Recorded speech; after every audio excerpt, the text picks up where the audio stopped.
और मैं उसे रिहर्सल करती थी। मैं अच्छा। मतलब वैसे ही बन के बातचीत करती थी दीवार के सामने, कभी मिरर के सामने, बचपन से ही। अच्छा। तब मेरे मम्मी को लगा कि नहीं, इसको एक्टर बनना है, ये एक्टिंग करती है। वाह। उस टाइम रमन सर और उनके साथ एक दो और टीम मेंबर्स आए हुए थे जजमेंट के लिए। अच्छा। तो वहीं से उन लोगों ने मेरे टैलेंट को पहचाना। जो हिंदी स्क्रिप्ट था उसको मैं अचानक से बांग्ला में पढ़ने लगी थी। अच्छा। और लोग, आपको बांग्ला आता है? मुझे बांग्ला नहीं आता है, मैं बस पढ़ने लगी थी। और मुझे ये भी फील हुआ कि उसने मेरे सर पे हाथ रखा और मैं सो गई। और सोने के बाद जब मेरा आँख खुला तो डायरेक्ट हॉस्पिटल में, और कोई भी इंजरी नहीं थी। जितने भी लैंग्वेजेस है उसमें काम करने के बाद मुझे कुछ ना कुछ सीखने को मिला है उन सब चीज़ों से। तो जो डायरेक्टर सर है बोलते हैं चलो चलो चलो पीछे पड़ गई भूतनी, चलो चलो। वो मुझे पहचान ही नहीं रहे। उस माहौल को रिलैक्स करने के लिए सबसे पहले मैं बकवास करती हूँ। अच्छा। हंसती रहती हूँ, सबको हंसाती रहती हूँ, कुछ ना कुछ ऐसे फालतू के टॉपिक, चाहे उसमें मेरी बेइज्जती क्यों ना हो, इस टाइप के टॉपिक्स में बात करते रहती हूँ। क्योंकि उस टाइम जब हम शूट कर रहे होते हैं तो सब लोग अपने कैरेक्टर में डूबे रहते हैं। टाइम लिमिट्स और बहुत सारी चीज़ों का टेंशन चल रहा होता है। तो उस बीच में मैं थोड़ा सा ये सब काम करती हूँ ताकि लोगों का थोड़ा मनोरंजन भी होता रहे और इतना ज़्यादा स्ट्रेस लेके काम ना करें। सा सा रे रे ममा पापा रे रे ममा पापा नी नी ममा पापा नी नी सा सा सा नी दा पा मा गे रे पा पा पा ममा पा पा पा मा पा दा नी दा पा मा गे रे ग सा। जोहार साथियों, मैं आपका होस्ट और दोस्त सुरेंद्र टुडू आपका स्वागत करता हूं कार्यक्रम जोहार झारखंड पॉडकास्ट में।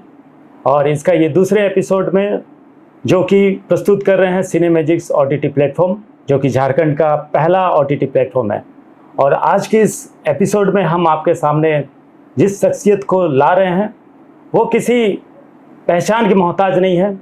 ये नागपुरी इंडस्ट्री का ऐसा चेहरा है जो हज़ारों दिलों में राज करती है।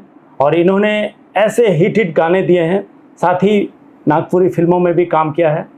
और अभी हाल ही में इनकी एक बड़ी फिल्म आई जो कि खोटा सिक्का, और ये रांची के सिनेमा हाउस में काफ़ी धूम मचा चुकी है। और ये जो शख्सियत है, आइए इनसे मिलाते हैं और जानेंगे इनके ज़िंदगी के बारे में कुछ दिलचस्प किस्से, साथ ही इन्होंने इस क्षेत्र में कैसे कदम रखा और इनके पर्सनल लाइफ के बारे में भी हम जानेंगे। तो स्वागत करते हैं हमारे नागपुरी इंडस्ट्री की कलाकारा चांदनी बराइक जी का। जोहार सबको, मेरा नाम चांदनी बराइक है, जैसे कि आप सबको पता ही है। और मैं नागपुरी इंडस्ट्री में एज ए अभिनेत्री काम करती हूँ। और सबसे पहले तो आप सबको धन्यवाद और जोहार झारखंड पॉडकास्ट में आपका स्वागत करते हैं चांदनी जी। जी, थैंक यू सो मच मुझे ये अपॉर्चुनिटी देने के लिए। और सिनेमैजिक को भी थैंक यू सो मच कि आप लोगों ने मुझे उस काबिल समझा कि मुझे यहाँ पे बुलाया। चांदनी जी, सबसे पहला तो हमारा ये सवाल रहेगा जी कि आपने ये जो इस इंडस्ट्री में कदम रखा तो पहला अनुभव कैसा रहा? पहला अनुभव तो बहुत ही अजीबोगरीब था, क्योंकि जब मैं इस इंडस्ट्री में कदम रखी थी उस टाइम मैं 7 साल की थी। अच्छा, 7 साल की उम्र से आप ये काम कर रही हैं? जी, मैं 7 साल की उम्र से यहाँ काम कर रही हूँ। और इन सब का क्रेडिट मेरे मम्मी को जाता है। उन्होंने ही मुझे इस इंडस्ट्री में काम करने का, मतलब पहला टीचर मेरी वही है। अच्छा। हाँ, मेरे मम्मी, उन्होंने बहुत सपोर्ट किया। और 7 साल में मुझे नहीं लगता कि किसी बच्चे को ये पता होगा कि एक्टिंग क्या होता है, लेकिन उन्होंने मेरे अंदर के टैलेंट को पहचाना और वो मुझे इस क्षेत्र में लेके आए कि नहीं, तुम सही दिशा में जा रही हो और ये एक्टिंग ही तुम्हारा फील्ड है। तो एक्टिंग यानी कि बहुत सारे लोग इस पे ट्रेनिंग लेके आते हैं, एक्टिंग के बारे में बारीकियों को जानते हैं। तो आपके मन में बचपन से 7 साल की उम्र में ये कैसा, मतलब ये अंदर से मतलब गॉड गिफ्टेड है या फिर आपने भी कहीं से कुछ सीखा उस टाइम पे? जी, आप इसे गॉड गिफ्टेड बोल सकते हैं, क्योंकि जब मेरा जन्म हुआ था और जब मैंने मतलब मेरा इतना होश हो गया कि टीवी देख सकती हो, तो मैं जो भी टीवी में देखती थी कोई भी सीरियल, उस टाइम तुलसी आंगन की ऐसा सीरियल्स आते थे, कसौटी जिंदगी का। तो उस टाइम क्या विक्रम बेताल, ये सब जो सीरियल्स आते थे, तो मैं वो सब सीरियल्स को देखती थी और कहीं कोने में जाके उसका एक्ट करती थी। अच्छा। तो इस बीच में बहुत सारा चीजें भी हुआ, घर में कॉमेडी हो गया। मेरे घर में मेरे पापा को लगता था मेरी बेटी नॉर्मल नहीं है, उसको कुछ दिमागी बीमारी है, समथिंग ऐसा सोचते थे। बट मेरी मम्मी ने मुझे ऑब्जर्व किया कि मैं वही करती हूँ जो टीवी में देखती हूँ। यानी कि आपको टीवी सीरियल उसमें जो किरदार अभिनय कर रहे हैं उनसे हाँ। आपको काफ़ी प्रेरणा मिला है। हाँ, और मैं उसे रिहर्सल करती थी। मैं अच्छा। मतलब वैसे ही बन के बातचीत करती थी दीवार के सामने, कभी मिरर के सामने, बचपन से ही। अच्छा। तब मेरे मम्मी को लगा कि नहीं, इसको एक्टर बनना है, ये एक्टिंग करती है। वाह। अच्छा, तो फिर आप और किन किन भाषाओं में आपने काम किया है और बाकी भाषाओं में काम करने का अनुभव भी कैसा रहा? मैंने नागपुरी के अलावा हिंदी में भी काम किया है, फिर मुंडारी हो में भी काम किया है, अच्छा। फिर मैंने आपका ये कुड़ुक भाषा में भी काम किया है, हाँ। और छत्तीसगढ़ी में भी काम किया है। क्या बात है। हाँ, उड़िया में मैंने एक एड शूट किया है बीजेपी का। अच्छा। हाँ, और जितने भी लैंग्वेजेस है उसमें काम करने के बाद मुझे कुछ ना कुछ सीखने को मिला है उन सब चीज़ों से, क्योंकि सबके काम करने के तरीके बहुत अलग अलग होते हैं। और सारे भाषाओं को काम करने से ही पता चलता है सारे भाषा में कि कितना प्रेम है जब हम किसी भाषा को बोलते हैं। अच्छा, जैसे आपकी सुपरहिट जो गीत हैं गुलाबी, फिर आपका बंटी सिंह, स्वर्गीय जो बंटी सिंह हैं सुपरस्टार, उनके साथ और साथ ही राजू तिर्की के साथ आपने काफ़ी सुपरहिट गाने दिए हैं, तो आपको लगा था कभी कोई दर्शक ऑडियंस का प्यार इस तरह मिलेगा, लोग आपको पहचानेंगे? नहीं, ऐसा कभी लगा नहीं, क्योंकि मैं बस मेहनत करती जा रही थी। और जैसे जैसे मैं अपने आप को मेहनत से निखारती जा रही थी वैसे वैसे मुझे प्लेटफॉर्म मिलना स्टार्ट हो गया, और जिसमें काफ़ी अच्छे एक्टर्स मेरा सपोर्ट किए। मेरा बहुत पहला सॉन्ग आया था जब मेघा रानी करके, तो उस टाइम रमन सर ने मेरे को ब्रेक दिया था। उसके बाद से फिर मेरे बहुत सारे हिट सॉन्ग आए। उसके बाद फिर मैंने इंडस्ट्री में ब्रेक किया, और ब्रेक करने के बाद एजुकेशन भी ज़रूरी है, इम्पॉर्टेंट है, पढ़ाई भी बहुत ज़रूरी रखता है हमारे क्षेत्र में। तो फिर पढ़ाई के बाद जब वापस मैं आई तब मुझे राजू सर कांटेक्ट किए, फिर राजू सर के साथ गाना स्टार्ट किया मैंने, राजू तिर्की सर।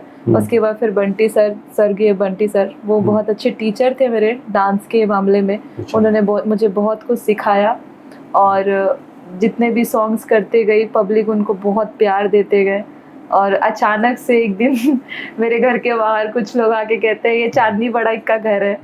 तब मुझे लगा कि नहीं, मुझे अब पब्लिक पहचानने लगा है, मुझे ऑडियंस प्यार करने लगे। कभी कोई ऐसा आपके चाहने वाले, आपके फैंस आए, हमें ऑटोग्राफ्स या सेल्फी इस तरह से परेशानी किया आपको? हाँ, स्टार्टिंग में जब मेरा गाना गुलाबी हिट हुआ था, वो एक रैप सॉन्ग था, और ग्लैमर लाइक जैसे मॉडर्न, हमारे जो नागपुरी आधुनिक सॉन्ग है उसमें मॉडर्न स्पेशल मॉडर्न एक गाना का कॉन्सेप्ट था कि वो थोड़ा मॉडर्न आर्ट हो, जैसे कि शॉर्ट ड्रेसेस बहुत कम हमारे कल्चर में पहना जाता है। जी। तो हम लोग कुछ नया करना चाह रहे थे आज के जनरेशन के अकॉर्डिंग, तो वो गाना काफ़ी हाईलाइट हुआ था। और उसी गाना से मेरे को मतलब बहुत ज़्यादा फैन फॉलोइंग मिला, लोग मेरे से मिलने आए, सेल्फी लेने के लिए आए। तो उस टाइम लगा कि मैं सच में बहुत अच्छा कर रही हूँ। जैसे कि आपने फिल्मों में भी काम किया, हर जन्म, यात्रा एक प्रेम कथा, फिर खोटा सिक्का, ये सब प्रोजेक्ट में आपको काम कैसे मिला और मतलब इसका अनुभव कैसा रहा? साथ ही आप ये भी बता सकते हैं कि इसमें मतलब काम करके आपको मैंने कोई ऐसा किस्सा भी कुछ शेयर कीजिए। जी, अभी तक नागपुरी इंडस्ट्री हो गया या झारखंड में इंडस्ट्री जो हॉलीवुड है, उसमें लोग मुझे सिर्फ म्यूजिक वीडियो में ही देखे थे। वो नहीं जानते थे कि मैं एक अच्छा एक्टर भी हूँ, वो नहीं जानते थे कि मैंने धीरे धीरे थिएटर भी ज्वाइन किया। तो बहुत लोग इस चीज़ को नहीं जानते थे। तो मुझे सबसे पहला ब्रेक मिला था ये खोटा सिक्का में, जो कि रिलीज़ वो बाद में हुआ था, लेकिन सबसे पहले ब्रेक मिला खोटा सिक्का में। तो उन लोगों ने मुझे एक छोटा सा किरदार के लिए साइन किया था। वो भी नर्वस थे कि ये कर पाएगी नहीं कर पाएगी, लेकिन मैंने अच्छे से किया, अपना किरदार निभाया। फिर मुझे यात्रा एक प्रेम कथा में भी आइटम सॉन्ग के लिए बोला गया, और हर जन्म में मैंने एक नेगेटिव किरदार निभाया है जिसमें विलन लड़की है। क्या बात है। और उसमें उन लोगों ने मुझे विलन का, उन लोगों ने कहा कि कुछ एक नया कैरेक्टर देते हैं जिससे लगे कि हाँ, अभी तक तो सारे विलन्स लड़के ही बनते आ रहे थे, क्यों ना इस बार लड़की हो। तो उन लोगों ने मुझे ये रोल दिया, और तीनों ही मूवी को करके मेरे को बहुत सीखने को मिला और बहुत अच्छा लगा मुझे ये सब, क्योंकि कैमरे के सामने एक्टिंग करना मेरा शुरू से ही था और हम म्यूजिक वीडियो सॉन्ग्स में ये नहीं दिखा पाते, अपने अंदर का टैलेंट नहीं दिखा पाते हैं। तो जब मैं फिल्म कर रही थी तो डायलॉग्स और ये सब तो मेरे लिए बहुत अच्छा एक्सपीरियंस था, मुझे बहुत कुछ सीखने के लिए मिला। तो आपको ऐसा नहीं लगता कि मैं तो हीरोइन हूँ, मैं नेगेटिव किरदार क्यों करूँ या फिर आइटम सॉन्ग क्यों करूँ, तो ऐसा मन में हुआ कभी? नहीं, सबसे पहले मैं अपने आप को हीरोइन नहीं समझती। मैं अपने आप को एक एक्टर समझती हूँ और एक कैरेक्टर समझती हूँ कि एक ऐसी कैरेक्टर जो हर किरदार में फिट हो जाए, चाहे वो लीड हो, चाहे वो को एक्टर हो, चाहे वो एक छोटा सा ही क्यों ना रोल हो, मैं उसको बहुत दिल से निभाती हूँ, क्योंकि वो रोल भी एक फिल्म को कंप्लीट करने के लिए बहुत इम्पोर्टेंट होता है। अगर उस चीज़ को ये मैं अच्छे से नहीं करूँगी तो एक छोटे से किरदार के लिए भी वो फिल्म कहीं ना कहीं पीछे रह जाता है। तो मेरा कोशिश यही रहता है कि मैं उसमें 100% करूँ। तो आपने जो फिल्मों में काम किया उसमें कौन सा किरदार आपके बिल्कुल दिल के करीब है, जिसको करके आपको बहुत ही मजा आया? अभी वो रिलीज नहीं हुआ है, एक प्रोजेक्ट है सहरिया करके। तो उस फिल्म को जब मैं कर रही थी, जब उसका शूट चल रहा था, तो उसमें क्या है कि उसमें कुछ लोग अपने ही कैरेक्टर्स हैं। लाइक जैसे उसमें एक छोटी बच्ची का किरदार है जो मेरी खुद की सिस्टर की बेटी है। तो जब मैं वो एक्ट कर रही थी तो मुझे रियल में फील हो रहा था कि मैं ये सब सारी चीज़ें रियलिटी में कर रही हूँ। तो उस एक्ट को करके मेरे को बहुत अच्छा लगा और वो एक अलग कॉन्सेप्ट बना था जिसमें मेरे को उन लोगों ने बहुत अच्छा किरदार दिया, और जो हमारे धरती, हमारे ज़मीन से जुड़ा हुआ एक किरदार है और जो भी हमारे महिलाओं के बीच अभी चल रहा है, तो इन सब चीज़ों से वो रिलेट करता है। तो उस सीन को करके मुझे बहुत मज़ा भी आया और मुझे दुख भी हुआ और रियलिटी को मैं समझ पाई कि अगर किसी अपने को खोने से कैसा महसूस होता है। तो वो उस एक्ट ने मेरे को सब कुछ समझा दिया, तो इसलिए मेरा थोड़ा सा दिल के करीब हो गया। लेकिन कहीं ना कहीं देखा जाए तो खोटा सिक्का भी दिल के करीब है, क्योंकि मुझे नहीं पता था कि मैं चांदनी भौजी के नाम से बहुत फेमस हो जाऊंगी। मैं पहले सोच में पड़ गई थी कि इतना बड़ा कैरेक्टर दे रही है, मुझे चांदनी भौजी बना रहे हैं। फिर मैं सोच में पड़ी थी, लेकिन भी मैंने उस कैरेक्टर को अच्छे से निभाया और कुछ सेकंड के लिए उस फिल्म में आई, लेकिन उस फिल्म से मेरा नाम बन गया, लोग मुझे मेरे नाम से और अच्छे से जानने लगे। तो किसी भी फिल्म में काम मिलना के पीछे एक कहानी होती है जी। तो जैसे आपको चांस किसने दिया, कैसे मिला? तो आपके बहुत सारे सुपरहिट फिल्में हैं और गाने हैं, तो इनके पीछे की कोई कहानी है तो आप साझा कर सकते हैं। मैं बचपन में कॉम्पिटिशन्स करती थी, डांस कॉम्पिटिशन। डांस में मैंने कभी सीखा नहीं है, गॉड गिफ्टेड बोल सकते हो। तो मैं गुमला टाउन हॉल में डांस करने के लिए गई थी कॉम्पिटिशन में। उस टाइम रमन सर और उनके साथ 1-2 और टीम मेंबर्स आए हुए थे जजमेंट के लिए। तो वहीं से उन लोगों ने मेरे टैलेंट को पहचाना। मैं भले ही डांस कर रही थी, बट उनको कहीं ना कहीं था कि इनके एक्सप्रेशंस अच्छे हैं। तो वो लोग, मैं उस कंपटीशन को जीत चुकी थी और जीतने के बाद उन लोगों ने मेरे मम्मी से बात किया कि आपकी बच्ची को मैं मतलब कास्ट करना चाहता हूँ फिल्मों में। तो मम्मी बोली भी कि छोटी है अभी, तो बोले कि इसके चिंता मत करिए, इसके अंदर है टैलेंट, वो कर सकती है। तब मैं रांची आई थी पहला बचपन का, जब छोटी थी उस टाइम शूट करने के लिए। एक मैंने भक्ति गाना सॉन्ग शूट किया था निमिया के छाँव में, जो टी सीरीज से लॉन्च हुआ था। टी सीरीज से? जी। कौन से ईस्वी सन में याद है आपको? ये 2009-10 की बात होगी या 7-8 की बात होगी। अच्छा। हाँ। तो चांदनी बड़ाई सर्च करने पे आ जाएगा वो? चांदनी बड़ाइक चांदनी प्रिया डालने से आएगा। अच्छा। क्योंकि उस टाइम मेरा नाम चांदनी प्रिया बड़ाइक था। हाँ। अभी एडिट कर दिया मैंने, चांदनी बड़ाइक ही रखा है, बस प्रिया हटा दिया है। इसके पीछे भी कोई कहानी है? नहीं, कोई कहानी नहीं है एक्चुअली, वो मेरे लिए बहुत लंबा हो जाता था। अच्छा। और सिर्फ मेरा नाम बस चांदनी प्रिया बड़ाइक ही नहीं है, उसके आगे भी बहुत सारा है। हालांकि इंडस्ट्री में तो सब आपको चांदनी ही बुलाते हैं। हाँ, चांदनी ही बहुत कम लोग बुलाते हैं। हाँ। तो मम्मी ने चांदनी बहुत शौक से रखा था और पापा को पता नहीं प्रिया पसंद आता था, तो दोनों को मिक्स कर दिया गया था। बट अभी मैंने सिर्फ चांदनी ही रखा है। तो आपके जो अभी आने वाले प्रोजेक्ट है, कोई ऐसा प्रोजेक्ट है जो आपके बहुत दिल के करीब है और जिसका आपको बहुत ही बेसब्री से इंतजार है? ऐसे 2-3 प्रोजेक्ट है मेरे। जो मैं सच में बताऊँ तो दिल से इंतज़ार है। और मैंने हॉरर फिल्म अभी तक एक भी नहीं किया था। अच्छा। मेरा पहला हॉरर एक सीरीज सिनेमैजिक के थ्रू ही मैंने किया। वैसे तो है ये सस्पेंस, मैं अभी नहीं बताना चाहूँगी ऑडियंस को, जब आए तो देखेंगे वो, लेकिन उसमें थोड़ा हॉरर एक्टिविटी है। तो ये चीज़ मैंने कभी फिल्म में नहीं किया, मैंने आज तक कभी कोई हॉरर फिल्म नहीं किया। और मैं करना चाहती थी, जैसे मैंने बचपन में बहुत सारे नाटक किए जो हॉरर के ऊपर था, लेकिन क्या है कि मैं खुद उसमें भूत बना दिया जाता था, सब मुझे भूत बना देते थे, तो मैं उस चीज को एक्सपीरियंस नहीं कर पाई कि भूत से डरना कैसे। तो और मुझे मेरा कनेक्शन भूत से बहुत ज्यादा ही है, तो इसके वजह से मैं थोड़ा सा, मुझे अच्छा लगा ये करके, और मैं एक्साइटेड हूँ कि कब मतलब ये आएगा। अच्छा। हाँ, सिनेमैजिक में।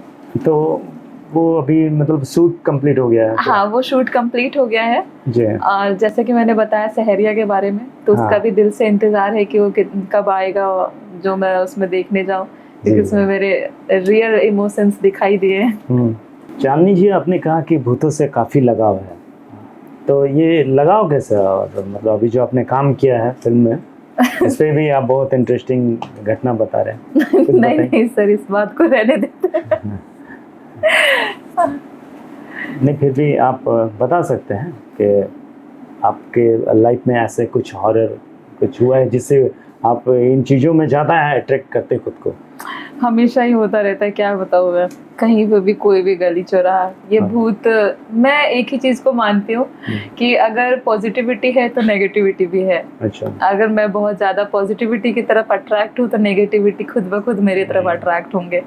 यानी कि आप मानती हैं उन चीज़ों को? जी, मैं मानती हूँ, मैं भगवान को भी मानती हूँ और मैं भूत को भी मानती हूँ। इसलिए क्योंकि भगवान शिव भी अपने शादी के बारात में भूतों की टोली लेके गए थे।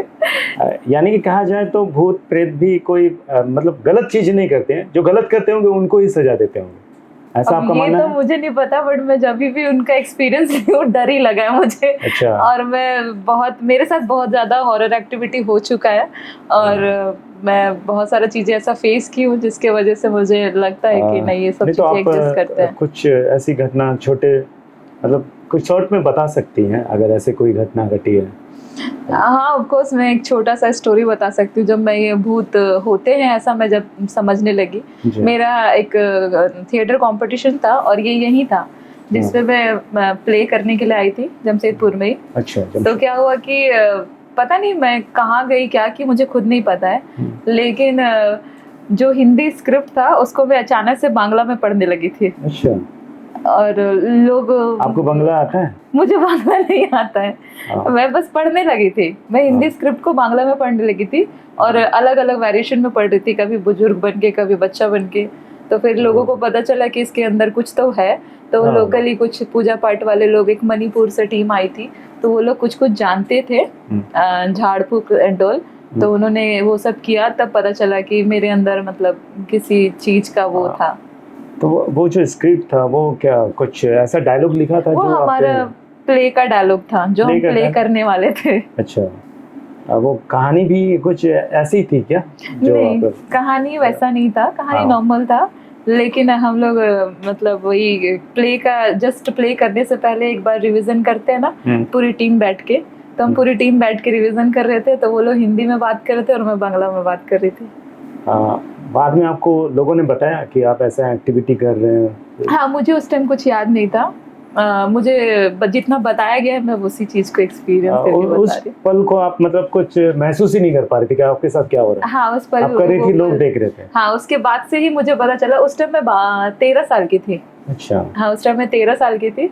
उसके बाद से फिर मैंने उस चीज को ऑब्जर्व करना स्टार्ट कर दिया कि नहीं, मतलब कुछ तो है जो इस तरीके का होता है। तो फिर मैंने बहुत सारे ऐसे एक्सपीरियंस लिया, तो उसके बाद अब मुझे डर नहीं लगता चीजों से। हाँ, अब मुझे लगता है ठीक है तो है क्या। तो अभी जो नया सीरीज में आपने काम किया है तो उस पे कैसा एक्सपीरियंस रहा? वो भी तो वैसे ही था, आपने कहा इसमें आपको डर का जो अनुभव करना था आपने किया। मैं ये जो नया सीरीज बिल्कुल एकदम रियलिटी लग रहा था, क्योंकि ऐसे बहुत सारे छोटे छोटे एक्सपीरियंस हुए हैं मेरे साथ जो मैंने एक्चुअल में रियल में फील किया है। वो चीज़ हमने ये सीरीज में फील किया अच्छा। कि डर कैसा होता है जब वो चीज़ आपको डराता है तब।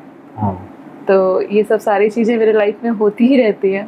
तो ये इस हॉरर मूवी में काम करने का अनुभव कैसा था? बहुत अच्छा था, नेचुरल एक्सपीरियंस। आपको सच में डर तो नहीं लगा ऐसा? थोड़ा तो लग रहा था क्योंकि मुझे मेरे पुराने दिन याद आ रहे थे कि जब कोई चीज़ें आपकी तरफ अट्रैक्ट होता है तो आपको किस तरीके से डराता है, तो वो चीज़ें मेरे को याद आ रहा था। तो एक्चुअल में मैं थोड़ा रियल में ही डर रही थी। इसलिए आपके एक्सप्रेशन भी बहुत सटीक आते हैं, यानी कि आप उन चीज़ों को फील करते हैं। जी बिल्कुल, और कहीं ना कहीं आपका भी मतलब बहुत सपोर्ट रहा है, आपने इसमें डायरेक्शन किया है, आपने बहुत रियल तरीके से इस चीज़ को फिल्माया है। जी बिल्कुल, वही तो मुझे ताज्जुब हुआ कि आप इतना जो एक्सप्रेशन लाते हैं, मुझे बोलना पड़ता है कि आप ऐसा एक्सप्रेशन लाओ, लेकिन आप तो नेचुरल उस चीज़ को फील कर रही थी, वो आप दिख रहा था उस लेंस जी, में। रियल लाइफ से थोड़ा हाँ। सा कनेक्ट कर जा रहा था। मेरे साथ ऐसे बहुत सारे छोटे-छोटे हॉरर एक्टिविटीज़ हुए हैं, जैसे मुझे लिफ्ट फोबिया, सब बहुत सारी चीज़ें अच्छा, हैं। लिफ्ट फोबिया की भी कोई घटना इसके बारे में? जी, उसमें भी है। एक्चुअली मैं जब एक जॉब करती थी उस टाइम या शॉपर स्टॉप में। हाँ। ये आपका नोएडा में था। अच्छा। तो उस टाइम क्या हुआ था कि मुझे ना पार्किंग से ही लग रहा था कि मुझे कोई फॉलो कर रहा है। अच्छा। लेकिन कहते हैं ना कि समझ में आ जाता है चीज़ें। तो मैं जब लिफ्ट के अंदर एंटर की हाँ। तो पता नहीं क्यों उस टाइम मेरा मतलब मेरा दिल कह दिया था कि निकल जाओ, मतलब लिफ्ट से हटो, लिफ्ट सही नहीं है। लेकिन भी फिर मैंने सोचा कि चलो ये सब माइंड का वहम है बोल करके मैं रुक गई। और रुकने के बाद फिर क्या हुआ कि मैं नर्वस हो रही थी, तो मैंने सेकंड, फर्स्ट, थर्ड सब बटन दबा दिया कि कहीं तो रुके तो कोई चढ़ जाए तो मुझे डर ना लगे। मुझे जाना 5th में था। अब क्या हुआ कि कोई आया, लिफ्ट फर्स्ट में रुकी नहीं, ग्राउंड फ्लोर में नहीं रुकी, फर्स्ट में भी नहीं रुकी, मैं -2 से चढ़ी थी लिफ्ट में। फिर मैं समझ गई कि लिफ्ट में कुछ खराबी हो गया, तो मैं बैक सपोर्ट लेकर के ईजिली पालथी मार के बैठ गई कि एटलीस्ट अगर कुछ दिक्कत हो तो मेरे शरीर की हड्डियां ठीक रहेंगी। अच्छा। मेरा दिमाग उतना काम कर रहा था, लेकिन मैंने देखा कि वो बहुत स्पीड से मुझे ऊपर ले गया और ऊपर ले जा करके डायरेक्ट नीचे। कहीं रुकी नहीं लिफ्ट? कहीं नहीं रुकी, बहुत स्पीड से ऊपर गया और ऊपर से डायरेक्ट वो नीचे गिरी लिफ्ट। अब उसके बाद लिफ्ट गिरने के बाद मुझे लगा कि चलो कोई नहीं, अब शांत हो गया। लेकिन वो शांत नहीं हुआ, वापस से सारे बटन्स जलने लगे। वो भी एक हॉरर एक्टिविटी था मेरे हिसाब से। वो वापस से जलने लगे लिफ्ट का जितने भी बटन्स थे, और फैन बंद हो गया, लाइट्स चली गई, और वापस से वो उसी स्पीड में ऊपर जाने लगा। तब मुझे समझ आ गया कि शायद आज मेरे साथ कुछ गलत होने वाला तो है। ऐसा भी तो हो सकता है कि लिफ्ट में कुछ खराबी आ गई हो, तो आपने ऐसा सिक्योरिटी को नहीं इन्फॉर्म किया कि ऐसा मैं बाहर से लोग आवाज दे रहे थे मुझे कि डरो मत, हम लोग आ चुके हैं, लिफ्ट रोकने की कोशिश कर रहे हैं, लेकिन ऐसा कुछ हो नहीं रहा था, उनसे पॉसिबल ही नहीं हो पा रहा था। मैकेनिक भी वहीं पे था। चीजें पता नहीं उनको समझ नहीं आ रहा था कि ऐसा क्यों हो रहा है, क्योंकि लाइट्स भी काट दी गई थी, फिर भी वो लिफ्ट नहीं रुकी। तो इस वजह से आपको जब हम ये लिफ्ट पे शॉट लेना चाह रहे थे जी, आपको परेशानी हो रही थी उसमें? जी, क्योंकि मुझे डर, मतलब वो डर ऐसा था, मुझे इतना ज्यादा स्वेटिंग हो गया था कि लग रहा था कि मैं 2-3 बाल्टी पानी अपने ऊपर डाली हूँ। और सच बता रही हूँ, मुझे लग रहा था कि मेरे मैं जाने वाली हूँ। मुझे मेरे घर वाले सब आजू बाजू दिखाई दे रहे थे, सबको मुझे लिफ्ट में ही दिखाई दे रहे थे, मेरे मम्मी पापा सब। और मुझे ऐसा फील हुआ कि मेरे पीछे कोई खड़ा है, और मुझे ये भी फील हुआ कि उसने मेरे सर पे हाथ रखा और मैं सो गई। और सोने के बाद जब मेरा आँख खुला तो डायरेक्ट हॉस्पिटल में, और कोई भी इंजरी नहीं थी। अब जब लिफ्ट में थी तब आप क्या खूब चिल्ला रही थी अंदर में, या फिर मतलब इतना ज्यादा सफोकेशन हो चुका था कि मैं चिल्लाने की भी हालत में नहीं थी। डिहाइड्रेट, मतलब मेरे बॉडी के पसीने, गर्मी इतना हो रहा था कि पसीना से मैं, मतलब मेरे बॉडी एकदम सुस्त होता जा रहा था। मुझे नींद सा आने लगा था, ऑक्सीजन की कमी हो रही थी मेरे लिए, सांस लेने में दिक्कत हो रहा था। मुझे अचानक से नींद आ गया और मैं सो गई वहाँ। यानी कि आंख बंद हुई लिफ्ट में और आंखें खुली तो हॉस्पिटल में। अच्छा। तो ये हुआ, यानी कि ये सारी घटनाएं ऐसी हैं जिससे वजह से आप अपने किरदारों को और खुद में समाहित करते हुए उसको रियल में फील करते हैं और उसको एक्ट करते हैं। जी। होता है, ये एक्टिंग का नियम ही है कि जिन चीज़ों को हम फील नहीं करते हैं तब तक वो बाहर माने निकल के नहीं आती है। जी। तो वो मुझे अच्छा लगा कि आपका वो अंदर से आप फील करते हैं सारा कुछ एक्टिंग में। वैसे आपके जो अपने अलग अलग भूमिकाएं की है, तो कोई ऐसा खास रोल जो आपको अभी भी दिमाग में, जहन में है? खास रोल अभी तक मैंने जो भी किया है अभी तक, हाँ, अभी तो वही है कि ऐसा कुछ है नहीं, मतलब वही चांदनी भौजी वाला जो कैरेक्टर मेरे वो आपके उम्र अभी तक से है। हाँ ज्यादा का रोल था। मैं उतनी की थी नहीं जितना मुझे दिखाना था। अच्छा, तो आपने तो शुरुआत की बचपन से ही, जी।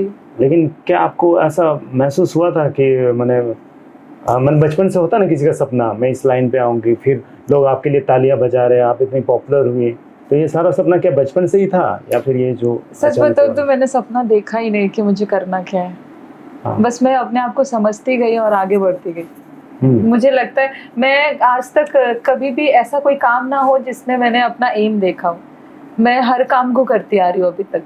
लाइक जो मुझे मतलब मेरे दिल के अकॉर्डिंग जिसमें रुचि है। मैंने कुछ टाइम तक मेकअप आर्टिस्ट का भी काम किया है क्योंकि मुझे मेकअप में बहुत इंटरेस्ट था। तो मैंने फिर एक्टिंग को ड्रॉप करके मेकअप का काम किया। फिर अच्छा। मैंने इसको छोड़ा, फिर मैंने छोटे छोटे बहुत सारे ऐसे काम किए जो मतलब अलग है, जिसमें मैं किसी भी काम में मैंने आज तक एम नहीं ढूंढा। अच्छा। जो दिल बोला करते जाओ मैं वो करती गई।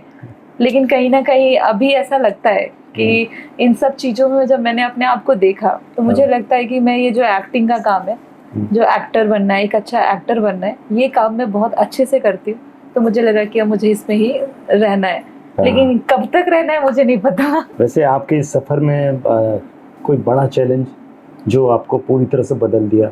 जी, मेरे घर में कुछ इशू हो गए थे, पर्सनल इश्यूज। मेरे मॉम की तबीयत ठीक नहीं थी, तो उस टाइम पे मैं इन दोनों चीज़ों को मैनेज नहीं कर पा रही थी। क्योंकि मैं जहाँ पे भी जाती थी तो मेरी मम्मी या भाई ये लोग को लेके जाती थी। कभी भी अकेले ट्रैवल नहीं किया, कहीं पे भी अकेले नहीं गई। शूट हो या किसी भी शो हो, कहीं पे भी नहीं गई। हमेशा मेरे पेरेंट्स मेरे साथ जाते थे।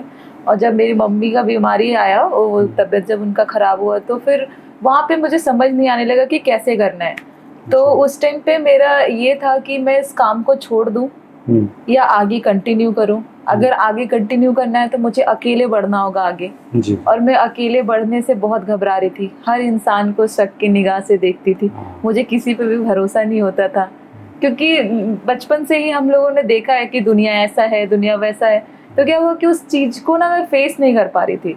फिर जैसे जैसे मैंने अकेले कदम बाहर रखना स्टार्ट किया, चीज़ों को समझना स्टार्ट किया, तो ये मेरे लिए बहुत बड़ा एक मतलब स्ट्रगल का पीरियड था। क्योंकि मैं समझ नहीं पाती थी कि करना क्या है, क्या नहीं करना है। क्योंकि हमेशा मैं डिपेंड रहती थी, पूछती थी कि हाँ इसको ऐसे करना है तो हाँ। लेकिन ये सब चीज़ें जो है मुझे खुद पे भरोसा दिलवाया कि मैं खुद से डिसीजंस ले सकती हूँ, आगे बढ़ सकती हूँ। तो जब आप ये सब काम किए, फिर बाहर गई होंगी, किसी ने आपको जब पहली बार पहचाना, अरे ये तो चांदनी है, तो उस समय का क्या अनुभव था? कैसा उस समय खुद को स्टार जैसा फील हो रहा था?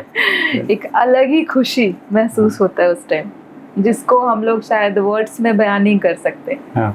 एक अलग ही चार्म आ जाता है फेस पे, एक अलग ही ब्लश करना स्टार्ट कर देते हैं, नर्वसनेस आ जाता है, आंसू आ जाता है कि हम उस चीज़ को कैसे मतलब दिखाएं कि कैसे, मतलब ये फील मुझे आसाम वालों ने करवाया था। अच्छा। तो मुझे आपको ऐसा भी हुआ कि कोई पहचान रहा है? तो जैसे कभी कभी होता है ना कि बॉलीवुड स्टार इतना खुला नहीं घूम पाते हैं, उनको या तो कभी कभी वेश बदल के भी घूमते हैं या फिर काफ़ी मैंने ऐसी जगह जाते हैं जहाँ भीड़ भाड़ कम हो, लोग पहचानते हैं फिर परेशान करते हैं। देखिए, अच्छा बोलने वाले भी बहुत मिलते हैं और बुरा बोलने वाले भी बहुत मिलते हैं। मुझे लगता है बुरा बोलने वाले से ही डर के वो भागते हैं, क्योंकि जब अच्छा बोलने वाले आपके करीब आते हैं ना तो आप उनसे भागेंगे नहीं, बल्कि उनके साथ आप बहुत अच्छा फील करेंगे, फोटोज भी अच्छे से क्लिक करवाएंगे।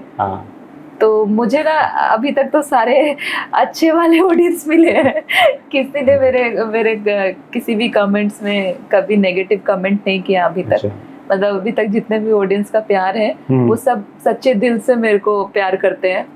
और मैं बोल सकती हूँ कि आज तक मुझे मेरे किसी भी फैन के थ्रू हर्ट नहीं हुआ है। कोई भी फैन आज तक मेरा बुराई नहीं किया। हाँ बिल्कुल, अगर आपने इंडस्ट्री पे अच्छा काम किया तो तारीफ मिलेगी। अगर किसी चीज़ का खराब या फिर वो तो आपके किरदार पे निर्भर करता है। वैसे आपकी काबिलियत पर किसी ने ऐसा डाउट किया या कोई किसी ने कुछ ऐसा कह दिया, तो इन चीज़ों को आप कैसे फेस करती हैं? ये हर मोड़ पे मैंने देखा है कि काबिलियत पे मेरा हर चीज़ पे शक किया गया है, और ऑब्वियस सी बात है हर कोई करते ही है। मैं इस चीज़ को बहुत अच्छे से फेस कर चुकी हूँ। जब मैं मिस झारखंड पहली बार 2012 के लिए आई थी फाइट करने के लिए, मैं गांव से हूँ, गुमला मेरा गांव है और नेतरहाट पहाड़ के नीचे जस्ट मरवई, वो मेरा, वहीं पे हम लोग पहले रहते थे। अच्छा, तो पैदाइश वहीं की? हाँ, मैं पैदाइश तो मैं पलामू की हूँ। पलामू। तो क्या है कि कहते हैं ना कि बचपन में मैं बहुत ज़्यादा किसी के सामने ऐसे खुल के नहीं आ पाती थी। तो मेरा लैंग्वेज भी प्रॉब्लम था, मुझे हिंदी भी बहुत कम आती थी। तो मैंने इस सब चीज़ों को बहुत फेस किया। लोगों को लगता था मेरे रहन सहन, क्योंकि ऑब्वियसली बात है हम जहाँ से बिलोंग करते हैं उस जगह पे थोड़ा सा मॉडर्न कम था, और जो जिस फील्ड में जा रही थी मैं, मॉडलिंग के क्षेत्र में, वहाँ पे एकदम बहुत ज़्यादा मॉडर्न चाहिए होता है उनको। कि हाँ, बात व्यवहार से लेके पहनावे तक में। तो उन लोगों को क्या था कि अरे यार ये नहीं करेगी, हटाओ, गांव की लड़की, इसको क्या, ये क्या जीतेगी मिस झारखंड। अच्छा, मतलब ऐसा थॉट था। और लोग बोलते भी थे कि कहाँ से लोग आ जाते हैं गांव से उठ के समथिंग। तो उस टाइम पे मुझे लगता था कि नहीं, जो मेरा टैलेंट है ना वो बोलेगा, मैं नहीं बोलूंगी। तो उस समय आपके आत्मविश्वास कभी डगमगाता था, ऐसा बोल देते तो? डगमगाता था, लेकिन फिर मैं ये सोचती थी कि मैं इनकी बात क्यों सुन रही हूँ, मैं अपने आप की बात सुनूंगी। मुझे पता है मैं ये कर सकती हूँ। और भले ही स्टेज पे जाने के बाद वो उनके ऊपर डिपेंड करता है कि वो मुझे सिलेक्ट करते हैं नहीं करते हैं। मैं बस अपना सुनी, बाकी सब जो भी बोलते थे मैं उनको इग्नोर करते हुए आगे बढ़ती गई। तो आप जो काम कर रही हैं उसमें झारखंड की संस्कृति सब झलकती है, तो इसको जिंदा रखने के लिए आप और क्या योगदान देना चाहेंगे या दे रही हैं? मैं अपने झारखंड के कल्चर को बहुत, मैं भी मतलब आदिवासी लड़की हूँ और मैं इस चीज़ को पूछती हूँ। और मेरा कहना है कि मैं भले ही कितने बड़ी भी आर्टिस्ट बन जाऊँ, भले ही मैं मुंबई में क्यों ना बड़े बड़े प्रोजेक्ट का काम करूँ, लेकिन मैं चाहूँगी कि हमेशा मैं झारखंड को लेके चलूँ। मैं हमेशा यहाँ की फिल्म और यहाँ की मिट्टी से जुड़ी रहूँ। इसलिए आज तक मैंने कभी भी बॉम्बे या इधर परमानेंटली शिफ्ट नहीं हुई। जब मेरा काम रहा तभी मैं गई, बाहर के भी प्रोजेक्ट किया, लेकिन मैं अपने झारखंड के भी सारे प्रोजेक्ट पे काम करती हूँ। तो ऐसा भी लग रहा है कि जो अभी की पीढ़ी है वो हमारी जो भाषा संस्कृति इससे दूर जा रही है, कहीं ना कहीं जा रही है। क्योंकि पहले क्या था कि हम लोग अपने भाषा को घर पे बोलते थे, लेकिन आज की पीढ़ी भाषा को अगर पूछोगे आपको नागपुरी आती है, वो बोलते नहीं आती। क्यों? क्योंकि वो बातचीत घर पे नहीं करते। अच्छा। कहीं ना कहीं, और कहीं ना कहीं ये मॉडर्न कल्चर के अकॉर्डिंग जो हमारा ये चल रहा है कॉन्सेप्ट, उसमें कहीं ना कहीं हमारा जो संस्कृति है वो थोड़ा सा पीछे छूट रहा है। अच्छा। क्योंकि ऑब्वियसली बात है, मैं भी आर्टिस्ट हूँ तो मैं वही चीज़ फॉलो करूँगी जो अभी चल रहा है। तो मेरा कहने का मतलब है कि अगर हम इस पे अगर कुछ सोच के विचार करके अगर हम अपने संस्कृति को आगे बढ़ाते रहेंगे, जो हमारा अभी मॉडर्न कल्चर चल रहा है उसके अकॉर्डिंग हम अपने संस्कृति को आगे लेके जाएंगे, तो हम अभी भी आगे बढ़ सकते हैं। यानी कि आपको भी अपने कला संस्कृति से काफ़ी लगाव और प्यार है? बहुत ज़्यादा लगाव और बहुत ज़्यादा प्यार है। चांदनी जी, आपको जिस तरह से मैंने देखा कि लोक कला संस्कृति में काफ़ी आपका लगाव रहा है, तो आपके बहुत ही दिल के करीब कोई लोकगीत हो या फिर हमारे झारखंडी कोई डांस फॉर्म आपको बहुत पसंद है? मुझे डांस फॉर्म में झूमर बहुत पसंद है। अच्छा। हम लोग अपने यहाँ कोई भी फेस्टिवल हो उसमें हम लोग डांस करते हैं, झूमर करते हैं। और मुझे कर्मा का गाना बहुत पसंद है। कर्मा में जो पूजा के टाइम पे जो पहान गाना, कहानी सुनाने से पहले गाना गाते हैं, सारी लड़की लोग मिल के गाती है, वो गाना मेरे लिए बहुत डिफिकल्ट होता है, उरांव लैंग्वेज में होता है, इसलिए मैं गा तो नहीं पाती, लेकिन उसे सुनने में मुझे बहुत अच्छा लगता है। तो ये सब मुझे बहुत पसंद है, मेरे कल्चर से जुड़ा हुआ जितनी भी चीज़ें हैं। आप कोई ऐसा सेट पे जो कोई हादसा या फिर कोई हंसी का ऐसा किस्सा हुआ है जो अभी भी आपको याद आता है, तो ये आपके दिल को दहला देता है या फिर बहुत हंसी आ जाती है? जी, एक बार हुआ है, ये भी हॉरर से ही जुड़ा हुआ है। तो हमारे दर्शकों को आप जरा बताइए। मैं एक मतलब शूट कर रही थी एक शॉर्ट फिल्म की, तो उस टाइम मुझे वाइट साड़ी पहनाया था उन लोगों ने, और वाइट साड़ी पहनाया था और रात हो चुका था शूट करते करते। तो जंगल में क्या हुआ कि कुछ हुआ, जनरेटर का लाइट उड़ गया समथिंग। तो सब लोग ना भागने लगे कि कुछ हुआ है बोल के। हॉरर था या क्या था मुझे नहीं पता उस टाइम। और मैं ना टेक देने के लिए ऐसे पेड़ के पास बैठी हुई थी, तो ये लोग ना मुझे छोड़ के भाग गए। मतलब मुझे छोड़ के सब अपने अपने गाड़ी में जाके बैठ गए और मैं अच्छा। देख रही हूँ कि सब भाग रहे, तो पीछे से मैं भी भागूंगी। अब व्हाइट साड़ी, मैंने ऐसे साड़ी उठाया और सर मुझे भी ले चलो, मुझे भी ले चलो कर रही हूँ। तो जो डायरेक्टर सर है बोलते हैं चलो चलो चलो पीछे पड़ गई भूतनी, चलो चलो। वो मुझे पहचान ही नहीं रहे। तो वो आपका टेक वगैरह नहीं चल रहा था वो ऐसे? नहीं, सब कुछ हुआ था, हॉरर एक्टिविटी हुआ था, तो सब भाग रहे थे। अच्छा, ये आपके साथ प्रैंक तो नहीं हो रहा था? नहीं, प्रैंक नहीं हुआ था। तो वो लोग भागने में मुझे भूल गए जंगल में। क्या बात और है। मुझे लगा कि मुझे भी भागना चाहिए, तो मैं व्हाइट साड़ी पहनी थी और साड़िया से पकड़ के मैं मुझे भी ले चलो कह के मैं पीछे पीछे दौड़ रही हूँ गाड़ी के। और मेरे ही टीम मेंबर मुझे नहीं पहचान पा रहे और कह रहे हैं कि चलो चलो भूतनी पीछे पड़ गई है, अब तो वो दौड़ाने लगी है। तो मेरे एक ड्राइवर था जो वो पहचाना, बोलता अरे हमारी ही एक्टर है, वो हमारी एक्टर है, उसको बिठाओ। उसके बाद फिर तो उस टाइम चेहरे पे भी ऐसा कोई मेकअप था जिसकी वजह से उनको ऐसा लगा? नहीं, चेहरे पे कोई मेकअप नहीं था। एक्चुअली क्या है कि मैं उस टाइम एक बहुत छोटा सा कैरेक्टर मिला था मेरे को साइड रोल का, तो वो करने के लिए गई थी, इसलिए बाकी लोग मुझे टीम मेंबर मतलब उतना नहीं पहचान रहे थे। को एक्टर्स को थोड़ा सा बॉम्बे में ऐसा होता है कि लोग मतलब नहीं पहचान पाते। लीड एक्टर होती तो ऑब्वियसली बात है वो लोग मुझे पहचानते कि हाँ मेरी लीड एक्टर छूट गई है। जिस तरह से शूट होता है तो मैंने देखा है कि डायरेक्टर जब तक संतुष्ट ना हो तब तक काफ़ी शॉट्स लिए जाते हैं जी। अब आर्टिस्ट कभी कभी तो इरिटेट सा ही हो जाता है जी। तो इस वक्त मैंने आप लोग अपना इरिटेशन ख़त्म करने के लिए जो थकावट होती है या फिर शूट पे जो टेंशन माहौल होता है तो उसको आप थोड़ा रिलैक्स करने के लिए क्या करती हैं?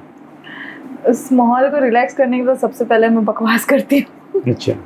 हंसती रहती हूँ, सबको हंसाती रहती हूँ, कुछ ना कुछ ऐसे फालतू के टॉपिक, चाहे उसमें मेरी बेइज्जती क्यों ना हो, इस टाइप के टॉपिक्स में बात करते रहती हूँ और सबसे बातचीत करते रहती हूँ, चाहे वो मेरा को एक्टर हो, डायरेक्टर हो, प्रोड्यूसर हो, सबके साथ मैं मस्ती करते रहती हूँ, कुछ ना कुछ बोल के सबको हंसाती रहती हूँ।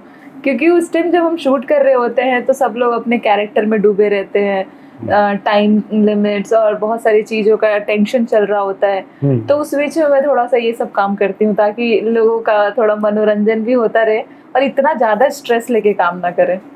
हाँ, ये तो आप करती हैं लंच से पहले मैंने शूट, लेकिन लंच के बाद मैंने देखा है कि आप पूरी तरह डाउन हो जाती हो, फिर नींद आना शुरू हो जाता है। तो उस टाइम को कैसे, फिर डायरेक्टर अचानक बोलता है शूट है, तो उस टाइम कैसे एनर्जी भरते थे? उस टाइम फिर मैं कॉफ़ी ज़रूरी हो जाता है मेरे लिए। अच्छा। कि कॉफ़ी से मेरा क्या होता है कि उस टाइम मैं थोड़ा सा लगता है कि कॉफ़ी पीने के बाद थोड़ा सही से काम कर पाऊंगी और जहाँ मुझे टाइम मिलता है मैं 5 मिनट सो लेती हूँ सबसे छिपके कि कोई मुझे देख तो नहीं रहा, और 5 मिनट सो जाऊंगी और कोई उठाएगा तो ऐसे ट्रीट करते हो जैसे मैं तो सो ही नहीं थी। हाँ आ रही हूँ, हाँ ये वाला डायलॉग था ना।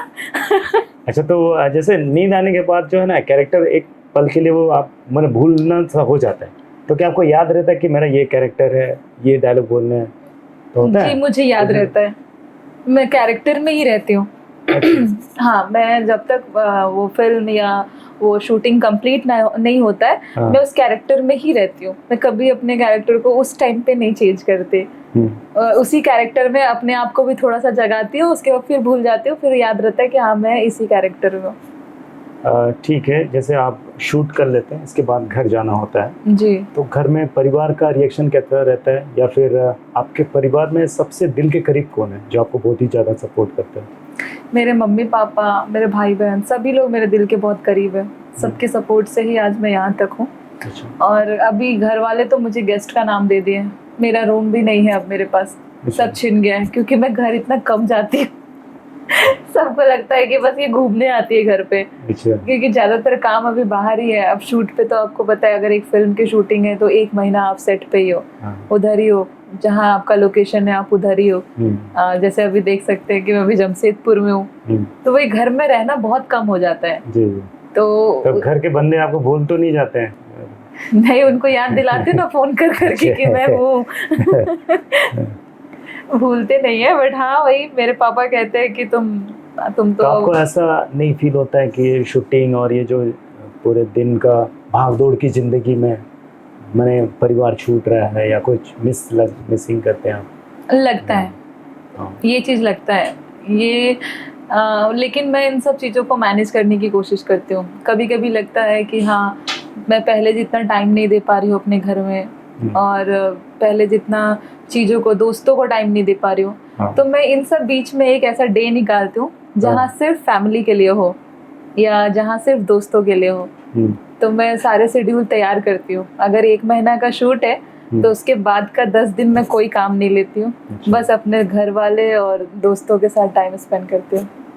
जैसा कि आज का हमारा पॉडकास्ट चल रहा है सिनेमैजिक्स OTT प्लेटफॉर्म पर, तो आपने सिनेमैजिक्स के साथ भी काफ़ी काम किए हैं जी। तो इनके साथ काम करने का आपका एक्सपीरियंस कैसा रहा?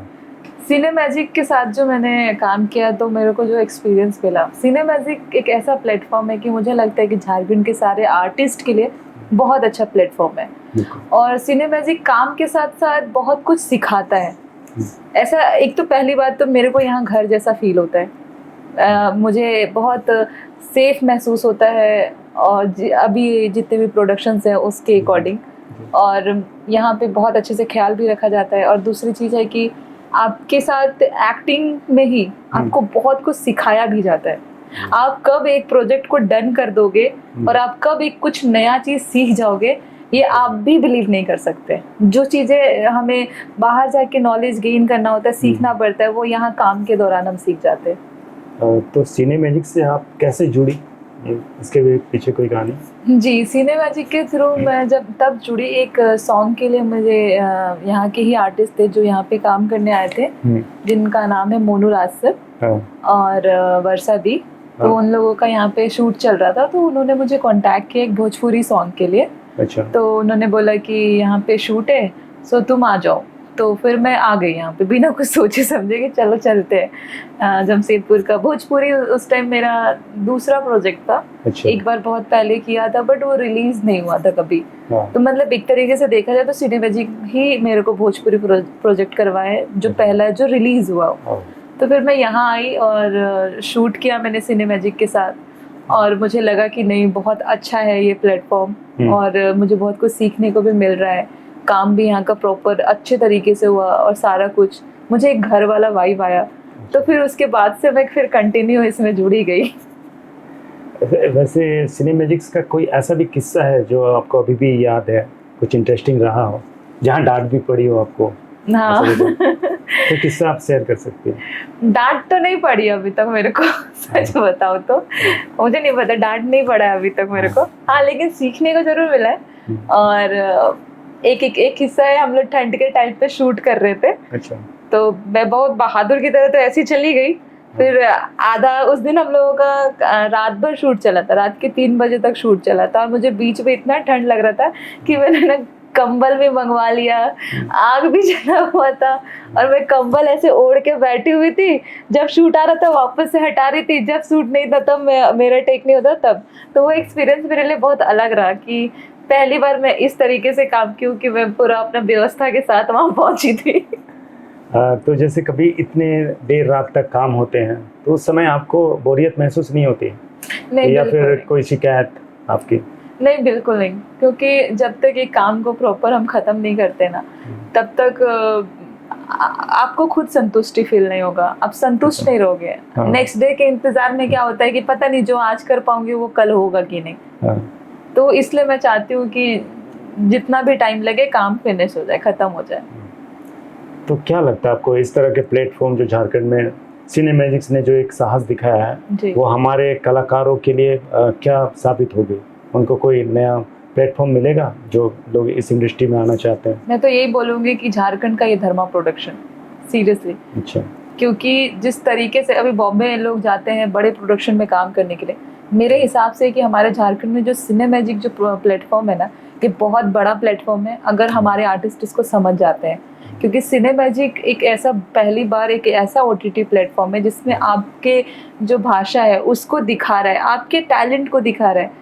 अगर मैंने खुद ऐसा एक्सपीरियंस किया है कि मैं बॉम्बे गई हूँ, भले ही मैं यहाँ पे लीड काम करती हूँ, बॉम्बे में मुझे ऑडिशन देना पड़ता है, बहुत सारे सोल, मतलब आप इतना इजीली लीड तक नहीं पहुँच सकते।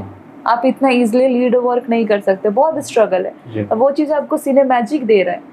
आपके जो यहाँ के आर्टिस्ट है जिनको इतना स्ट्रगल नहीं करना पड़ेगा, उनको उतना भागदौड़ नहीं करना पड़ेगा। एक OTT चैनल में फिल्म में लीड करना हो, चाहे कोई अच्छा किरदार को करना हो, तो आपको इतना स्ट्रगल नहीं करना पड़ रहा है, आपको सिखा भी रहा है, आपको काम भी अच्छा दे रहा है, और इस OTT से आपको पूरे दुनिया देखेगा भी। तो ये बहुत बड़ा प्लेटफॉर्म है, और मैं तो चाहूँगी कि हमारे यहाँ के जितने भी लोग हैं, जितने भी आर्टिस्ट हैं, जितने भी, वो सपोर्ट करे, आए, इससे उनको ही फायदा है एक तरीके से। हाँ, देखा जाए तो सिनेमैजिक्स अभी सारे भाषाओं में काम करे, झारखंड के जितने रीजनल है जिसमें संताली मुख्य है, और फिर नागपुरी हो, मुंडा, संताली, और आपका ये भोजपुरी पे भी।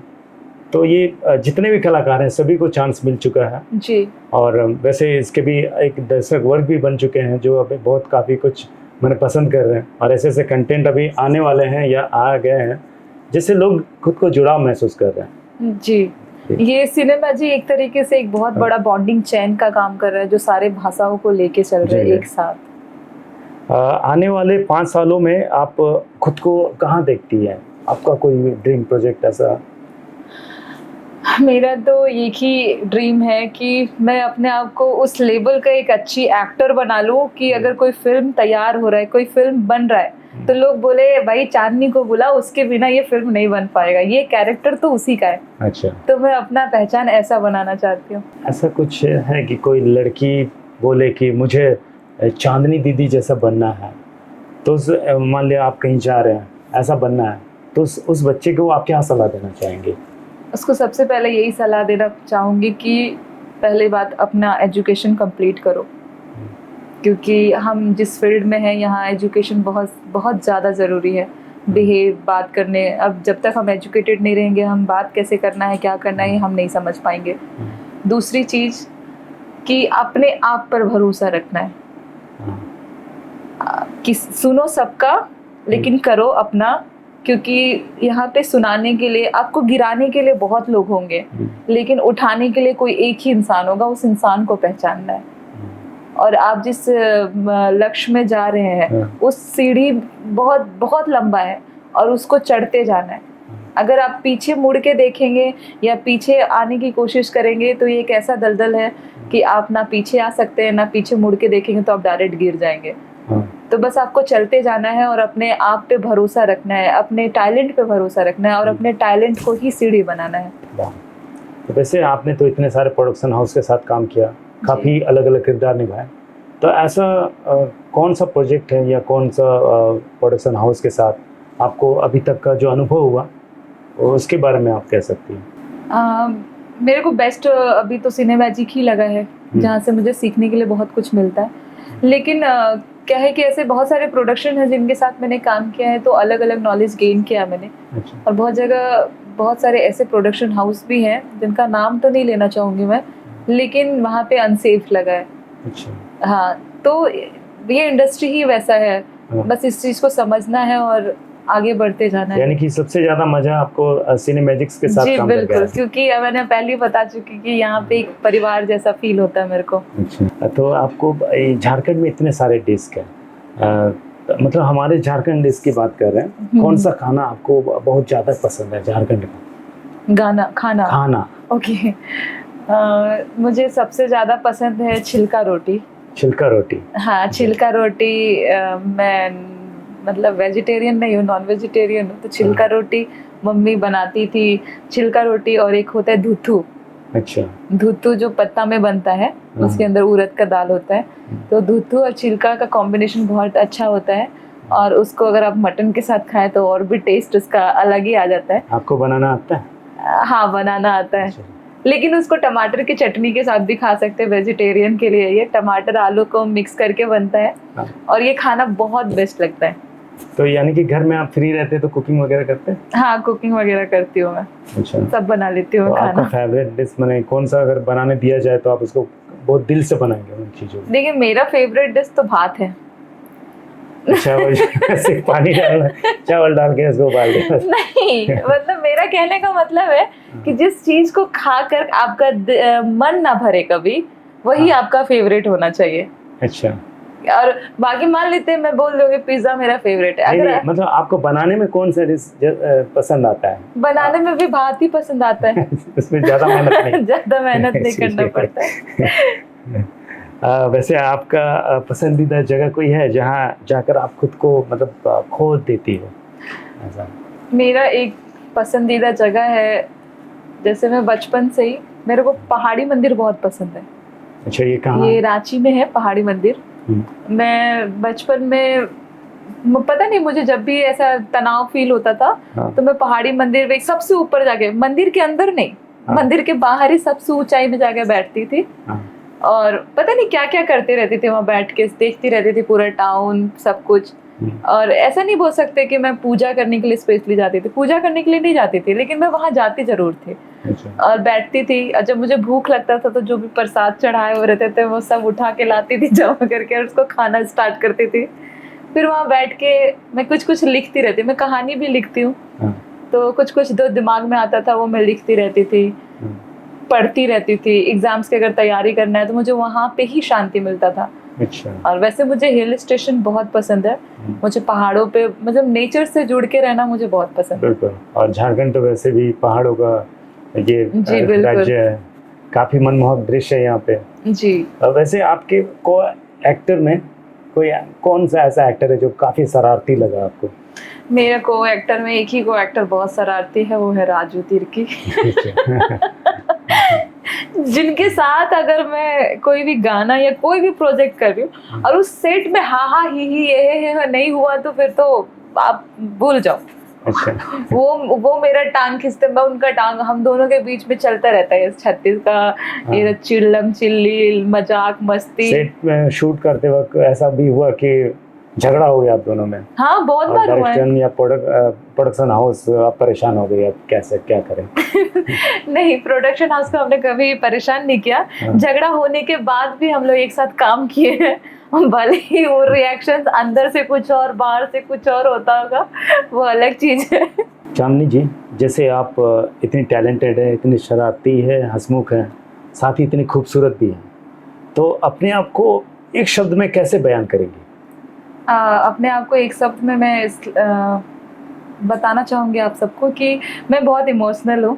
अच्छा। और इस इमोशनल की वजह से जल्दी फैमिलियर हो जाती हूँ, और यही फैमिलियर बिहेवियर में कभी कभी मेरे को नुकसान और बेनिफिट भी देता है। लेकिन सेट पे तो कभी दिखता नहीं है आपको ऐसा। जो ज्यादा हंसते हैं वही ज्यादा इमोशनल होते हैं। अच्छा, ऐसा है। यानी अंदर की चांदनी को अभी तक कोई ज्यादा पहचान नहीं पाया। जी बिल्कुल। वैसे आपका कोई सपना है, कौन से हीरो हीरोइन के साथ आपको काम करना है? ऐसा तो कोई सपना नहीं है, लेकिन मुझे सलमान खान सर के साथ बहुत मन था बचपन से ही। मैं उनको लगता था कि उनके साथ एक गाना या एक फिल्म जरूर करूं। अच्छा। अभी तो पता नहीं अभी कौन सा रोल मिलेगा उनके साथ। लेकिन मेरा सपना रहा है सलमान सर के साथ काम करने का। बिल्कुल, आपके इरादे पक्के हैं, तो मुझे नहीं लगता कि आप वो दिन दूर नहीं कि आप बॉलीवुड तक भी पहुंचे। जी। तो जिस तरह आपकी मेहनत दिख रही है, मुझे बिल्कुल विश्वास है आपका सपना जरूर पूरा होगा। जी। वैसे आपको अकेले सोने में डर लगता है? और कुछ यादें हैं वैसे? इसमें भी कुछ हॉरर एक्टिविटी है क्या? ये सब जुड़ा हुआ उस चीज से। अकेले सोने से मुझे बचपन से ही डर लगता है, पता नहीं मुझे क्यों ऐसा फील होता है कि कोई मुझे देख रहा है कमरे में खड़ा होके। अच्छा। ये मेरा मन का वहम भी हो सकता है। तो और हमारी बहुत बड़ी फैमिली रही है, तो सब कोई साथ में ही, मतलब आजू बाजू ही दिखते थे, तो इसलिए मुझे शायद हो सकता है कि मैं उस चीज का आदी हो गई हूँ, आदत हो गया है मुझे, तो इसलिए मुझे अकेलापन थोड़ा सा दौड़ाता है।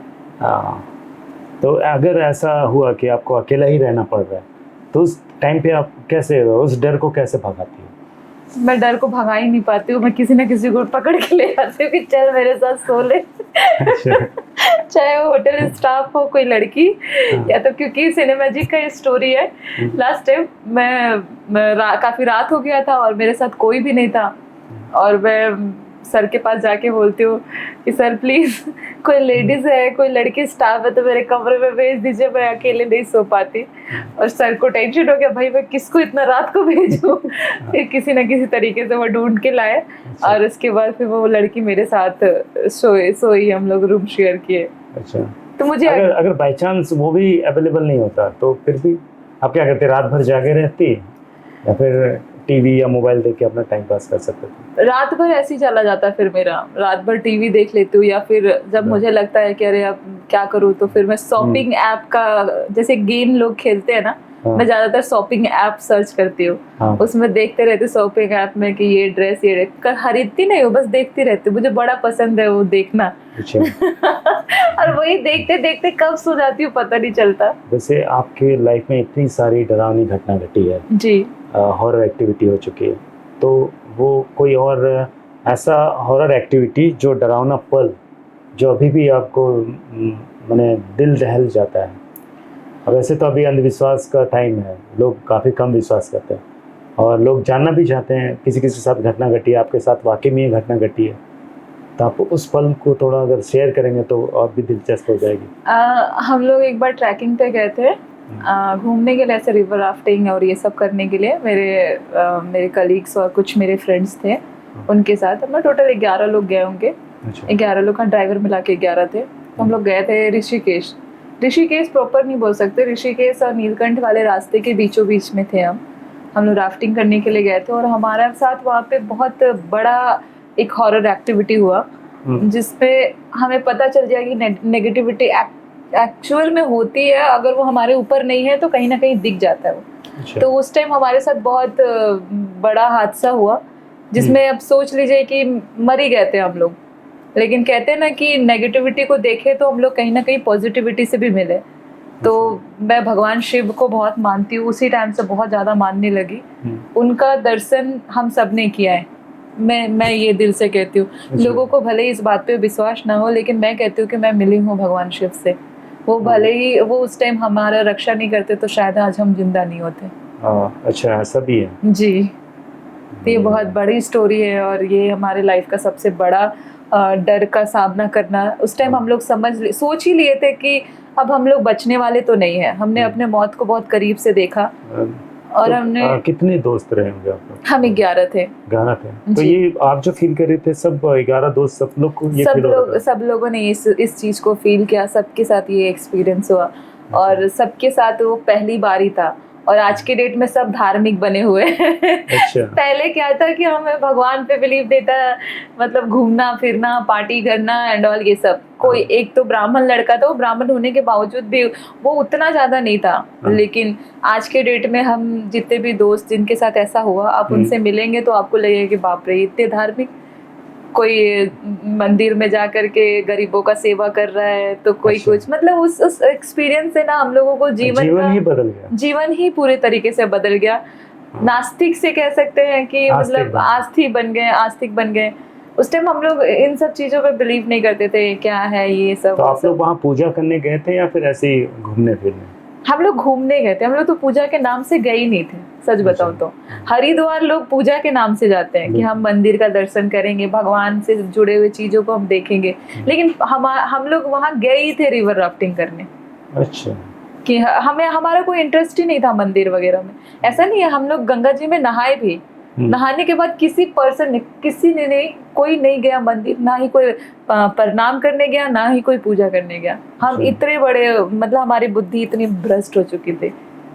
तो उस घटना के बाद अभी पूरी तरह से बदलाव आ गया है सबके। उस घटना के बाद से पूरी तरीके से सबकी जिंदगी में बदलाव आ चुका है। तो वहाँ किसी की जान मान की हानि भी हुई? बोल सकते हो कि सबकी जान जाते जाते बची। अच्छा। मतलब हमने डिसाइड कर लिया था कि हम इसके हाथों तो नहीं मरेंगे। अपनी मौत हमने खुद डिसाइड कर लिया था उस टाइम। ऐसा भी चैलेंज करना पड़ा था? जी बिल्कुल, हमारे साथ ऐसा कुछ हुआ था कि हमने ये चैलेंज कर ही लिया था कि भाई इसको हम नहीं जीतने देंगे। ये जो नेगेटिविटी है इसको तो बिल्कुल नहीं जीतने। ये जीवन हमारा है और इसका मौत का डिसीजन भी हम खुद लेंगे। आप जो बातें बता रही है थोड़ा अविश्वसनीय लग रही है, लेकिन लोगों को कैसे यकीन दिलाते जब कोई आपसे इस बारे में बातचीत करता है? यकीन करना ना करना उनके ऊपर है, लेकिन हमने जो एक्सपीरियंस फील किया है, हमने जो देखा है, उस चीज को जब हम बताते हैं तो वो चीज मुझे पता है कि मैं सच बोल रही हूँ। बाकी मानना ना मानना आपके ऊपर है। अगर आप भगवान पे बिलीव करते हैं तो आपको मानना पड़ेगा कि नेगेटिविटी भी होती है। भले आप उस पर बिलीव ना करो, लेकिन इसको नजरअंदाज नहीं कर सकते आप। हाँ बिल्कुल, हमारे दर्शक डर न जाए, लेकिन बात आपने सच कही, जहाँ नेगेटिव है वहाँ पॉजिटिव भी है। और इस घटना के बाद आप 11 दोस्त, उन सबका अभी इतना बदलाव हो गया कि सब लोग बुरी तरह से बदल गए हैं, धार्मिक हो गए हैं, लोगों का सेवा पे लग गए हैं। जी, ये तो बहुत ही बड़ा चमत्कार है। ये इसको कभी किसी न्यूज़ चैनल पे दिखाया गया या फिर ऐसी चीज़ों को? एक्चुअली ये मुद्दा बहुत बड़ा था, लेकिन इसको दबा दिया गया और हम लोग भी नहीं चाहते थे कि ये आगे आए, सामने आए, क्योंकि ये एक तरीके से देखा जाए तो सच्चे घटना पे ही आधारित था, क्योंकि जो भी चीज़ था सच्चा था वहाँ पे, और इससे बहुत लोगों को फ़र्क पड़ रहा था। और मेरे जितने भी दोस्त थे वो लोग इसके बारे में डिस्कस भी नहीं करना चाहते, उनके अंदर इतना डर है इस चीज़ को लेकर के। उन लोगों ने बहुत फेस किया है, उसके बाद भी हम लोग बहुत इस चीज़ से निकलने में हमें बहुत टाइम लग गया। तो अभी भी अगर हम लोग उस चीज़ को याद करते हैं तो कहीं ना कहीं हम लोग वापस से वहीं पहुंच जाते हैं। और चीज़ें हमारा सही नहीं चल रहा होता है, सब कोई कहीं ना कहीं इस चीज़ से बहुत परेशान हुआ था। लेकिन कहा जाए तो आप एक बहादुर लड़की भी हैं जो इस तरह की चीज़ों को फेस करते हुए अभी अपने आप को इतना मजबूत टिका के रखी हैं। साथ ही आप तो जानती हैं कि फिल्मों में किस तरह के किरदार करने पड़ते हैं। जैसा आपने बताया, वो आप सफ़ेद साड़ी पहनी थी, सब आपको छोड़ के चले जा रहे थे। कुछ खास आपसे पर्सनल सवाल भी हम जानना चाहेंगे जी। आपके लव लाइफ के बारे में कुछ ऐसी बातें हैं तो आप शेयर कर सकती हैं। लव लाइफ कुछ नहीं। ऐसा कैसे हो सकता है कि इतनी खूबसूरत लड़की, कोई तो होता ही है। नहीं, कोई लव लाइफ नहीं है, बस मैं इंतजार कर रही हूँ कि कोई मेरा भी राजकुमार घोड़ा में बैठ के। ये आपके हाथ में एक सिंबल दिख रहा है, तो यहाँ घोड़ा तो नहीं, हाथी दिख रहा है जी। ये हाथी इसका भी कोई खास सिंबल? ये हाथी है जो दिल लेके चल रहा है। अच्छा। तो ये दिखाता है स्ट्रेंथ, पावर, लॉयल्टी, मोटिवेशन, और ये हार्ट का सैंपल है लव। तो आप एनिमल लवर भी हैं? जी, मैं एनिमल लवर भी हूँ, बहुत ज़्यादा। मुझे हाथी बहुत पसंद है। क्या आपने पाल के रखा है? नहीं, इतना ज़्यादा, मतलब क्या बोलते हो, हाथी को पालना बहुत मुश्किल है। लेकिन वो बहुत सीधे जानवर होते हैं। बिल्कुल बिल्कुल। तो दोस्तों, हमारे बीच आज चांदनी बराइक, जो कि नागपुरी की इतनी खूबसूरत और इतनी टैलेंटेड कलाकारा हैं। आज इनके जीवनी के बारे में हमने बहुत कुछ जाना, सीखा, और ऐसे ही हम चांदनी जी के भविष्य के, ज़िंदगी के जो भविष्य आपका सुखमय और सफल हो, इसकी कामना करते हैं। हमारे दर्शक भी आपको ये प्यार हमेशा बरकरार रखे। इसी के साथ ही चांदनी जी, आपने आज सिने मैजिक का ये जो जोहार झारखंड पॉडकास्ट में इतना समय दिया, हम सभी आपके बहुत आभारी हैं, प्यार है आपका। तो आप भी कुछ एंड में कुछ दर्शकों को कहना चाहेंगे तो? थैंक यू सो मच मेरा ये इंटरव्यू इतने टाइम तक देखने के लिए आप सभी को, और जिस तरीके से आप मेरे हर गाने, हर प्रोजेक्ट, हर फिल्म को प्यार देते आ रहे हैं, इस चैनल को भी उतना ही प्यार दे, सपोर्ट करें, शेयर करें। और अभी जो आपके आने वाले प्रोजेक्ट है उसके बारे में भी बता दीजिए। हमारा आने वाला एक प्रोजेक्ट है जो मतलब सस्पेंस है, जिसमें मर्डर के ऊपर है कहानी, लेकिन एक्चुअल वो मर्डर नहीं है, वो कुछ और तरीके से, एक नए तरीके से हमने उसको फिल्माया है। तो बहुत जल्दी आने वाला है, ये सिने मैजिक में ही आने वाला है। तो आप सब उसको भी बहुत सारा प्यार देना, बहुत सारा सपोर्ट करना। तो दोस्तों, जैसे कि अभी बहुत सारे प्रोजेक्ट सिने मैजिक्स में चांदनी जी के भी आने वाले हैं, और आप जान ही रहे हैं ये सिने मैजिक्स ऐप जो है झारखंड का पहला OTT प्लेटफॉर्म है। तो आप बिल्कुल प्ले स्टोर पर जाएँ और सिने मैजिक्स ऐप को डाउनलोड करें, क्योंकि इस पर बहुत सारे ऐसे कंटेंट हैं जो हमारे रीजनल, हमारे कला संस्कृति से जुड़े हुए हैं। साथ ही इसमें ऐसी शॉर्ट्स फिल्म है और बहुत सारे कॉमेडी फिल्में, गीत, तो सभी कुछ आपको देखने को मिलेंगे। तो आप बिल्कुल सिने मैजिक्स यूट्यूब चैनल, इसके इंस्टाग्राम ID पे भी जाकर इसे सब्सक्राइब कर लें, और सिने मैजिक OTT को आपका यूँ ही प्यार देते रहें। चांदनी जी, फिर से आपका बहुत बहुत धन्यवाद, आपने हमें इतना टाइम दिया जी। Thank you so much. जोहार। जोहार। सा सा रे रे ममा पापा रे रे ममा पापा नी नी ममा पापा नी नी सा सा सा नी दा पा म ग रे पा पा पा ममा पा पा पा म पा दा नी दा पा म ग रे ग जा।